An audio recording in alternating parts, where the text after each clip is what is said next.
So yun po, nalinisan na natin kabsat itong huli kong mga isda oh. So lagay muna natin sa rep kung ano ba ang planong luto nito. Baka ihaw kakabsat. So ito yung mga iba, mga kung na to, stock. Stock namin kakabsat, pang ulam.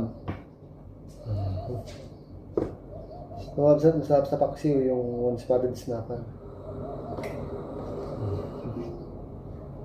Pang ulam na naman kami.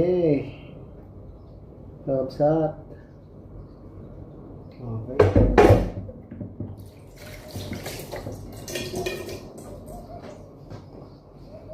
Okay, ito na po kakabsat oh. Nasa konsumero naman to. 3 kilo. Ang nakuha ko sa pagkakasting kakabsat. 3 kilo. Oh, meron 3 kilo to kakabsat. Okay kakabsat, vision.